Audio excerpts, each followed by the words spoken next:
Just temporary. Those were the words my only son spat at me after 15 years of sacrifices, sleepless nights, and working double shifts just to keep him fed, clothed, and safe. 15 years I raised him alone, while his father disappeared without so much as a phone call. 15 years of birthdays without a gift, parent-teacher nights with only me in the room, hospital stays with no one to hold my hand but my own trembling fingers. And yet, the moment his father reappeared, with his shiny new wife and her painted smile, my son turned to me and called her Mom. When he slid those adoption papers across the table, my heart cracked. He didn't even look ashamed. She's better at it than you. You were just temporary. My name is Lena Whitmore. I'm 38 years old. And if you think you know how this story ends, stay tuned. Because what none of them realized was that by signing those papers, they had just destroyed everything they thought they were gaining. What happens when the family you built rips itself away from you? What happens when betrayal becomes the sharpest knife, one you never thought your own child would wield? I didn't scream. I didn't beg. I didn't even let the tears fall in front of them. I just smiled. A quiet, broken, dangerous smile. Because while they were celebrating their new, perfect family, I was already making my first call. And when the truth finally surfaced, they would understand. I was never the temporary one. I was the foundation. And without me, they were about to collapse. The ink on the adoption papers wasn't even dry when they invited the neighbors over for a celebration dinner. I wasn't included, of course. My son, their new son, sat at the head of the table like a prize they had just purchased. I drove past their house that night. The lights glowed through the curtains. Laughter spilled into the street. My son's voice rang out, calling her Mom. Each syllable landed like a knife in my chest. But I didn't cry. Instead, I parked 2 streets down and opened my laptop. You see, what they didn't realize was that those adoption papers didn't just shift parental rights. They shifted liability. His father and that woman had no idea they'd just taken on every financial and legal responsibility for the boy they claimed as theirs. The medical bills I'd been paying for years? Gone. His father would inherit them. The college savings account in my name? No longer theirs to touch. The trust fund my parents had set aside for their grandson? It was tied legally to guardianship, meaning it had just defaulted back to me. And the part that made me almost laugh in the dark? The adoption erased my obligation to them. Completely. That night, while they toasted their fresh start, I filed a notice with the court. One that would trigger the transfer of every pending debt, fee, and financial tethers straight into their laps. By the time the cake was cut, my son's father and his perfect wife had inherited a storm they didn't even see coming. And as for my son? Well, he was about to learn the difference between a mother who bleeds for you and a woman who only smiles for pictures. The first crack in their perfect life was coming. And it would be loud. 3 days later, my phone rang. I didn't answer. I just let his new wife's voice fill my voicemail, cracking, desperate, not at all like the polished woman who had smirked at me across the lawyer's desk. Lena, there must be some mistake. We just got a notice from the hospital. Over $84,000 in outstanding bills, all in our name now. I almost laughed. Mistake? No. That was the cost of raising a child when the father disappeared. A cost I carried on my back for 15 years without complaint. I sat at my kitchen table, sipping coffee, listening to her beg. She wanted me to explain, to fix it, to help.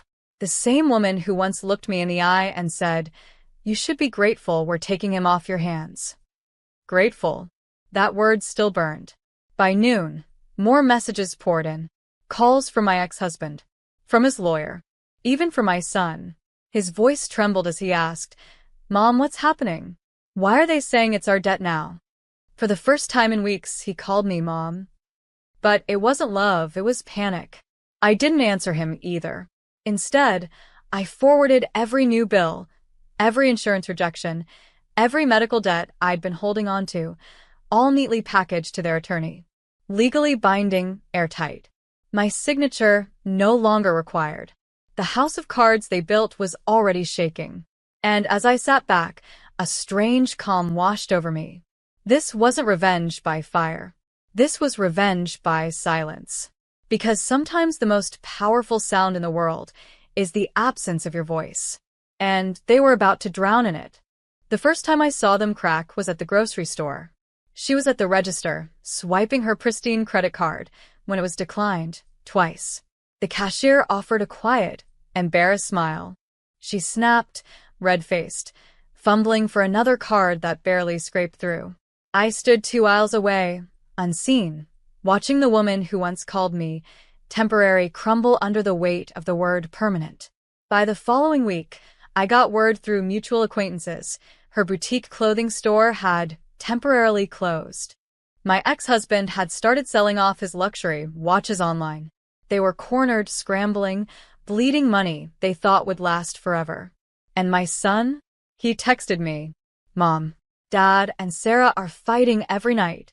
They say it's your fault." I stared at the message. My thumb hovered over the keyboard. For years, I would have rushed in, defended myself, explained, tried to win his heart back. But not this time. Instead, I typed 3 words. Actions have consequences. And I hit send. That night, I sat in bed and scrolled through my old photos of him, his first steps, his gap-toothed smile, the messy birthday cakes I made with my own tired hands. I whispered into the dark, "You'll understand one day, my son. Maybe too late, but you will." Because what his father never taught him was loyalty. What his new mother never gave him was sacrifice. And what they all failed to realize was that my silence wasn't weakness. It was strategy. Every debt notice they opened, every angry call from creditors, every broken luxury was another reminder that while they laughed at me, while they erased me, I was building the quietest, sharpest weapon of all. Not anger, not hate, proof. And the proof was burying them, one bill at a time. It didn't take long before their desperation reached my doorstep. One rainy evening, as thunder rattled the sky, I heard the knock. My son's voice trembled through the door. "Mom, please. We need help." I froze. For 15 years, I had been his safety net, his shield, his mother. Now, he stood outside with the woman who had called me temporary, her designer coat soaked, mascara streaking like war paint.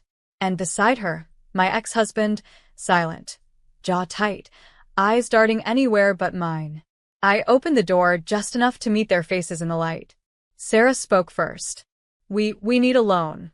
Just something small. We'll pay you back. You're his mother. You can't just let him suffer like this." Her voice cracked on mother. My son's eyes pleaded. For a split second, my heart ached, because love doesn't vanish, even when it's betrayed. But then I remembered the papers he signed. The words, "You were just temporary." So I smiled. Calm. Controlled. "You signed away your loyalty, remember? You chose temporary." His face went pale, lips parting as if the words finally echoed back at him. Sarah hissed, "You can't do this. We'll lose everything." I leaned closer, whispering so only my son could hear. "Everything you lose now is everything I gave up to raise you alone. Maybe now, you'll learn what those years were worth." Then I closed the door. I stood there, my hand pressed against the wood, listening to the muffled sobs, the angry shuffle of footsteps fading into the rain. My chest heaved, not with triumph, but with the kind of sorrow only a mother knows, the pain of watching your child choose poison and beg for antidote. But I couldn't open the door again, because true lessons aren't taught with hugs. They're carved by consequences. The fallout was swift. Within weeks, Sarah's reputation as the perfect stepmother collapsed. The adoption deal she had flaunted at brunches, her proof of victory, was now her undoing. Agencies she worked with cut ties. No one wanted to be associated with fraud tied to financial misconduct. My ex's new family business crumbled under the weight of unpaid debts. And my son? He became invisible in their chaos. The boy who once sneered at me now stood in courtrooms, his voice shaking as lawyers recited his choices back to him. I wasn't there to gloat, but I heard every word from my attorney. He willingly transferred guardianship to the stepmother, they repeated. He willingly voided his rights to his biological mother's estate.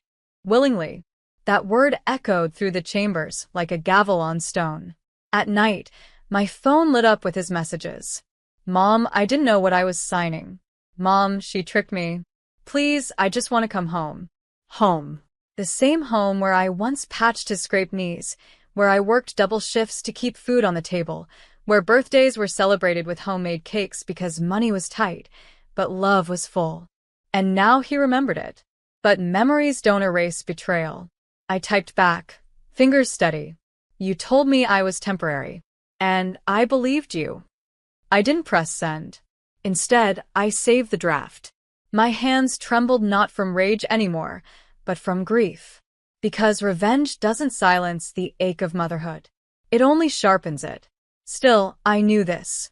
He had to sit in the wreckage of his choices. Only then could he understand the weight of what he threw away. And until that day, my silence was the loudest lesson I could give. The silence cut deeper than any words. Weeks passed, and each one carved another line across my heart. He kept calling, sometimes angry, sometimes begging, sometimes whispering apologies I had once dreamed of hearing. But every ring was a reminder. He had chosen her. He had chosen papers over flesh, signatures over blood, and a stranger's promise over the woman who never abandoned him. Meanwhile, Sarah's empire of control collapsed in plain sight. The mortgage on their new house defaulted. The business she bragged about closed its doors. Neighbors whispered about police visits, frozen accounts, and lawyers circling like vultures. I stayed quiet. I stayed away. Until one morning my lawyer handed me a folder. Inside, final documentation. My son was no longer entitled to my estate, my investments, or even the small life insurance policy I once thought would secure his future. Legally, he was a stranger now. And that broke me because I hadn't needed revenge to cut ties. He had already done it himself. That evening, he showed up outside my house. Thin, hollow-eyed, desperate. He pounded on the door, his voice cracking as he shouted, "Mom, please." She left us. She drained everything. I need you. I need my mom. I stood on the other side of the door, my hand on the knob. Tears burned behind my eyes, but I didn't open it. Because motherhood had been my gift, my sacrifice, my life's work. And he had thrown it in my face. Instead, I whispered through the wood. I raised you for 15 years. I loved you more than myself. You told me I was temporary. Maybe now you understand what permanent feels like. I walked away. The pounding stopped. Silence returned. But this silence wasn't mine anymore. It was his. The final page of this story wasn't written in anger. It was written in peace. Months passed, and I built a new rhythm, one without him. Therapy helped me release the guilt I had carried, the self-blame that whispered I wasn't enough. Friends surrounded me with warmth, reminding me that family isn't always bound by blood, but by respect. News of Sarah drifted back in fragments: eviction, lawsuits, even whispers of fraud. My son was seen at shelters, odd jobs, trying to piece together a life that had unraveled because of the very choice he thought would save him. It hurt to know he had fallen so far, but it wasn't my burden to carry anymore. I had carried him, alone, for 15 years. And he had signed it all away with one cruel sentence: "You were just temporary." So I became permanent in my own way. Permanent in my strength, my independence, my refusal to bow to those who broke me. I poured my energy into a scholarship for single mothers, making sure no woman would ever feel as abandoned and invisible as I had. One evening, walking home under the glow of streetlights, I passed him on the corner. He looked at me like a ghost, his lips parting as if to call me mom again. But I just kept walking. My heels clicked against the pavement, steady, strong, unshaken. Because the truth was simple. I wasn't temporary. I was forever. And he was the one who chose to erase me. My justice wasn't revenge. It was peace. And it was mine to keep.